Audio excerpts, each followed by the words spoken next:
நீங்களே சொல்லுங்க ப்ரோ. அப்படினா கிழிச்சுறோம் ப்ரோ. தேட்டே அப்படி கிழிச்சுவாங்க. அப்படிலாம் பேசாத. எவனா வந்துடா போறான். இப்பத்தே என் வாழ்க்கையில ஏதோ ஒரு மூலையில ஒளி தெரியுதுடா. சரித்தே நல்ல சவனா கிளம்பி போவோம்.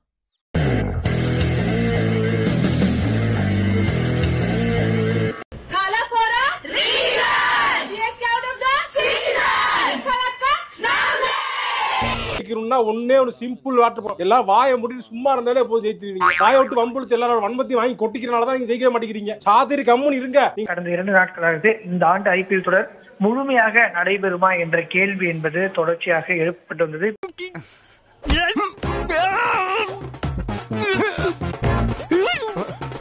அதே போன்று பீகார், அகமதாபாத் உள்ளிட்ட மைதானங்கள்ல போட்டிகள் நடைபெறுவதன் காரணமாக அந்த இடத்துல ஏற்கனவே தாக்குதலுக்கு பாகிஸ்தான் முயற்சி செய்ததுல நான் எல்லாருக்கும் பழகுறவன். எல்லாருக்கும் பழகுறதுனால எனக்கு தெரியுது. அதனால நான் சொல்றேன் சார். மத்தபடி ஒண்ணும் இல்ல. சட்டையை மறந்துட்டீங்க.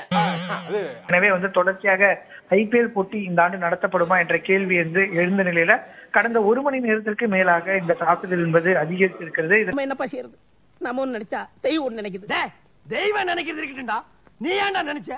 ஐபிஎல் தொடரை தொடர்ந்து நடத்துவதா வேண்டாமா என்ற கேள்வி என்பது டிசிஏயிடம் எழுந்திருக்கிறது. மறுபடியும் நீங்க பெத்து விடுங்க. நான் முதல்ல இருந்து ஆரம்பிச்சு மோண்டு பேண்டு அவன் வேற அவங்க கூட ஓடி போயிடுவான். அட போக இடங்கள் மீதான தாக்குதல் என்பது பாகிஸ்தான் மூலமாக நடத்தப்பட்டுவதன் காரணமாக ஐபிஎல் போட்டியை தொடர்ந்து நடத்துவது என்பது கேள்விக்குறியாக இருக்கிறது.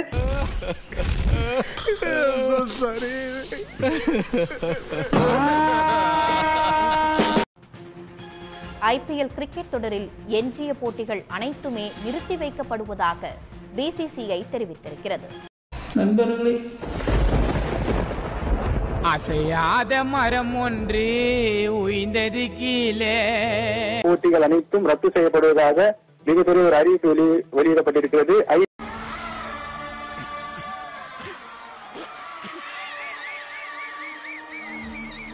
இந்தியா பாகிஸ்தான் போர் பதற்றம் காரணமாக எஞ்சிய ஐபிஎல் கிரிக்கெட் போட்டிகள் அனைத்துமே நிறுத்தி வைக்கப்படுவதாக பிசிசிஐ தெரிவித்திருக்கிறது.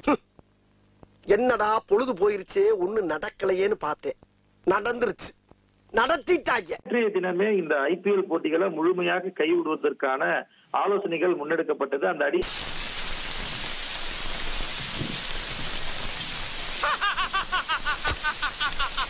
ஏன் இந்த ஆனந்தமோ ஆனந்தமோ இன்பத்தில் ஓடுது என் மனமோ.